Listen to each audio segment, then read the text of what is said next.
Mambo matano yaliyoifanya Simba kuwa timu kubwa kimataifa kuliko Yanga.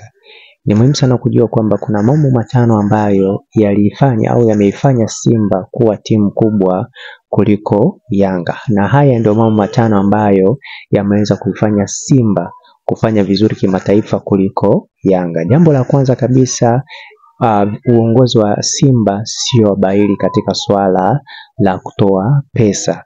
Hii ni mojawapo ya jambo ambalo limeifanya Simba kufanya vizuri kimataifa. Wako tayari, yani uongozi wa Simba wako tayari kutoa pesa kwa ajili ya kuwasapoti mashabiki waweze kwenda nao. Hii pia ni mojawapo ya sababu ambayo imeweza kuifanya Simba kufanya vizuri kimataifa, na ni vyema zaidi kuweza kutambua kwamba mashabiki wanapokuwa wanaisapoti timu, hii inapelekea timu kufanya vizuri. Kwa hiyo kutokana na hii imeweza kuifanya Simba kuwa timu kubwa kuliko Yanga. Na pia sababu ya pili ni sababu ya uongozi kutoa pesa kwa ajili ya kununua wachezaji wazuri. Ni muhimu sana kujua kwamba uongozi wa Simba sio baili, wako tayari kununua mchezaji yoyote, hata kama ni Messi wako tayari kumnunua kwa sababu ya Simba kuweza kufanya vizuri kimataifa. Kwa hiyo hii pia ni mojawapo ya sababu ambayo imeweza kuifanya Simba kuweza kufanya vizuri kuliko Yanga kimataifa.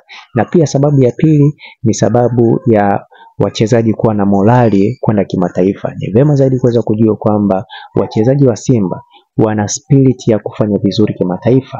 Kwa hiyo hii pia ni mojawapo ya sababu ambayo imeweza kuifanya Yanga kushindwa kufanya vizuri kimataifa, kutokana na kushindwa kuwa na wachezaji ambao wana morali ya kwenda kimataifa. Kwa hiyo hii pia ni mojawapo ya sababu ambayo imeweza kuifanya Simba kufanya vizuri kimataifa kuliko Yanga. Na pia sababu ya nne ni sababu ya uongozi wa Simba kuweza kununua makocha wazuri. Hii pia ni mojawapo ya sababu ambayo imeweza kuifanya Simba kuweza kufanya vizuri kimataifa kuliko Yanga. Na pia sababu nyingine ya mwisho kabisa ni sababu yani kufanya mazoezi katika nyakati zote. Ni muhimu sana kufahamu kwamba Yanga na Simba ni watu wawili tofauti, au ni timu mbili tofauti, kwa sababu Simba wanafanya mazoezi kila wakati, na pia hawana nafasi ya kupiga safe kama wachezaji wa Yanga. Kwa hiyo ni muhimu sana kufahamu kwamba hii ndio moja wapo ya sababu ambayo inaweza kuifanya Simba kuweza kufanya vizuri kimataifa, kwa sababu tunafahamu kwamba mpira ni mazoezi.